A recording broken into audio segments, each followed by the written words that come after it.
During one of her classes, Komi is asked by the teacher to read something aloud, but another student reads it for her. Later, during their break period, Najimi talks about the upcoming winter break, and Amaharu eavesdrops on it. Tadano asks Amaharu about what she wants, and she defensively claims that Tadano has the uncanny ability to read minds. Yet, he failed to read hers. However, he manages to read her mind, leaving her mortified and looking flush. Afterward, Amaharu opens up to Tadano during gym, asking him how Komi thinks. Claiming that she's Komi's sworn ally, she must know what she thinks so she can protect her. Tadano claims that he doesn't know much about how Komi thinks despite his astute ability to read people. As he says this, Ren appears and demands that she learn how to read Komi too. So, Tadano suggests they do some observation exercises. First, they watch Komi trying to pick up some volleyballs, but both times another student does it for her. Tadano then asks what Komi was thinking from the two situations, but Ren and Amaharu's responses were wrong and too self-reflectant. Tadano's correct answer was that Komi felt bad they were doing it for her and felt guilty. Secondly, they watch Komi sit in class while everyone around there talks amongst each other, and soon she spots Najimi talking with a group of people around their desk. That scene is another example, and Ren's response is again off the mark, while Amaharu's is closer to the correct answer. In truth, Komi was self-conscious about whether or not they were talking about her or not. Najima then spots a rainbow outside, and they and the people around their desk rush over to the window. Ren gives another wrong self-centered response for their following observation, and Amaharu provides an answer that besmirches Ren's. Unbeknownst to the two, Inaka was also watching and gave her own internal opinion, but it was also wrong. Komi wanted to join them, but didn't have the courage to. During their home EC class, Komi helps Najimi clean some vegetables. Komi, can you rinse these veggies, please? And once again, Amaharu and Ren give incorrect responses to their observations of Komi. This continues until Komi approaches the group and asks them about what they were doing watching her. Flabbergasted, both Ren and Amaharu try and give an excuse for their actions, but Komi asks to be able to join in.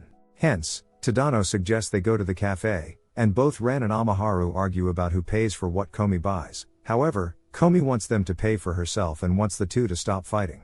Shinobino, Chiari, and Sonoda all gather again in their classroom to finally discuss their respective fantasy of Komi. They talk about the girls they'd like to date in class while Tadano listens. Sonoda goes first, and his fantasy is about having a picnic with one mine, which for the most part, is quiet yet moving. Next up is Shinobino, who returns home from work and Otori greets him. When Shinobino claims he made a fatal mistake at work, Otori consoles him. Finally, Chiari's features as an important political figure during the Bakumatsu period, with Shinobino as his spy and Komi as his wife/protector against Sonoda of the Shinsengumi. I will eliminate all of you. I'll have you leave. A few of your heads here. They were going to continue discussing the matters until Komi arrived and sat down next to Tadano, and thus, the boys adjourned their meeting as no girls must be present during these talks. Katai introduces himself in his inner monologue and says his hobby is sewing patchwork. Happy about making a new friend who he considers a master of communication, Katai plans on asking Tadano to join him for lunch, but due to his anxiety, he cannot communicate this properly. Leaving the scene embarrassed and ashamed, Katai is soon followed by Tadano, and the two enjoy lunch together. As an elated Katai relishes this moment and thinks about how proud his mentor Komi must feel about him. Komi watches them from afar as she's worried for Tadano. On the other hand, Katai realizes that having lunch together wasn't the goal, but instead, getting closer with whom you're enjoying your lunch, and internally thanks Komi for her consideration. Tadano compliments Katai's lunch, and Katai asks Tadano what his hobbies are, which Tadano nervously answers. Katai believed the conversation without a hitch and looked at Komi for approval, but interpreted her intensive stare as disapproval. Therefore, Katai hoped to lighten the mood by making a friendly gesture by feeding Tadano a meatball from his lunch. This act makes Tadano cringe, but he still goes along, yet Komi gives an even more intense stare at them.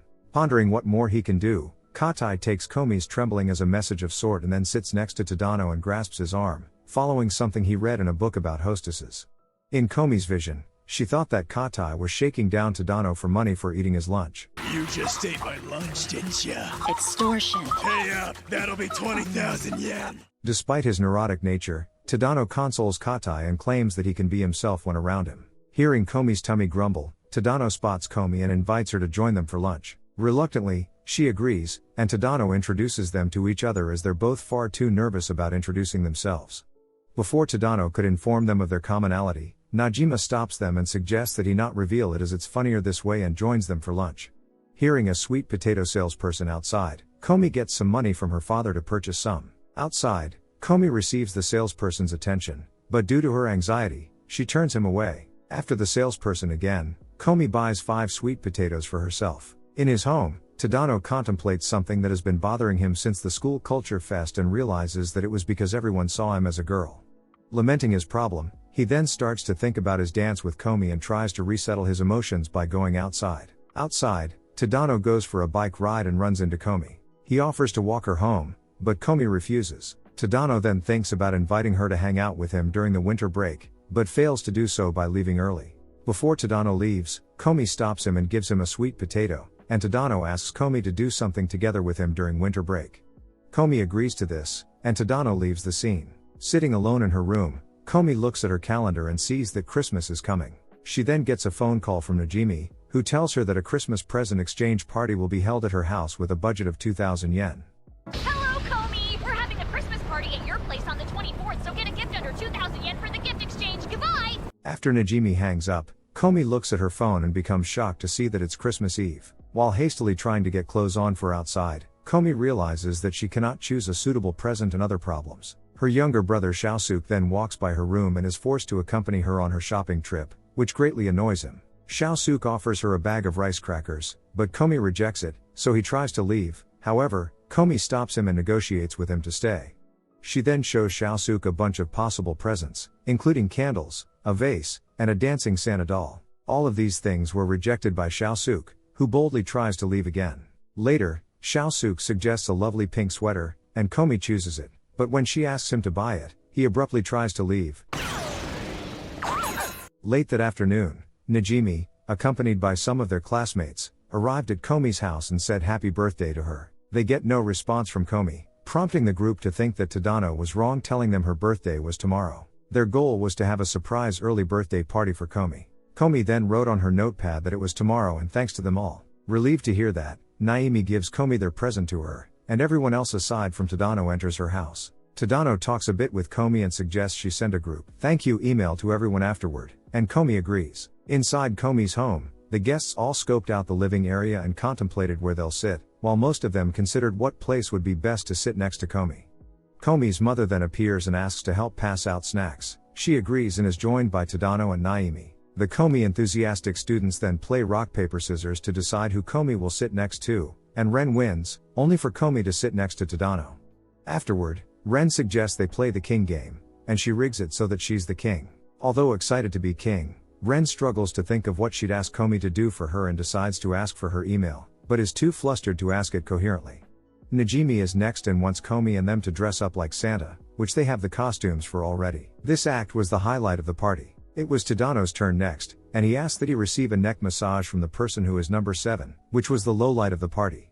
Otori is next, but she's unable to choose a command for 10 minutes. Yadano is the next king, and Kiarai, who is part of her fan club, wonders how she'll lose this time. Giving her command, Yadano commands that number 1 to 13 say a loss to her. Agari was the next king and asked that number 2 treat her like a dog. Amaharu is the next king and believes she'd get Ren to do it. She commands that number 6 turn around 3 times and bark like a dog. However, Ren's number was number 9, and the real number 6 was Tadano. Barging herself into the game, Komi's mother wins the game and commands that number 9 and number 4 kiss, which are Tadano and Shinobino. Tadano compromises with Shinobino by kissing his cheek, causing him to blush, which irks Tadano.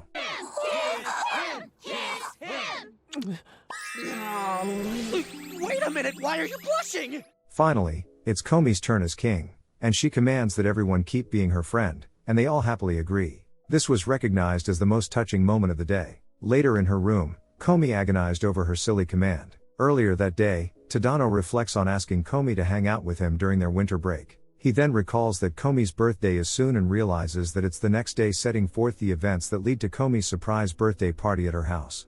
Afterward, Tadano meets Najimi, accompanied by everyone except Ren, who attended the party to buy a present at the mall. However, Tadano spots Ren looking at lipstick, and Najimi hugs her in a sense they caught her. Najimi then sets the game's rules, the best present for Komi, where the rules are whoever buys the best present for Komi that she likes that's under 5,000 yen wins.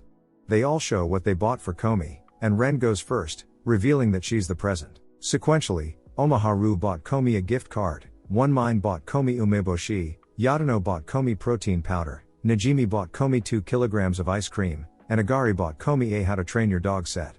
Furthermore, Otori bought Komi an oil timer, Kishi, Shinobino, Sonata, and Akako didn't know what to get for Komi, and Najimi bought Komi a dancing Santa doll. Lastly, Tadano purchased a large black cat doll for Komi and suggested that they market it as something they decided to all buy together due to its price. They all agree and go to Komi's place to have the party. At the end of the night, aside from Tadano, the partygoers are morose over the lackluster feeling they got from Komi about the party. However, this changes when they receive an email from Komi thanking them all for the wonderful time they had together, Or which lifts their friendships. spirits.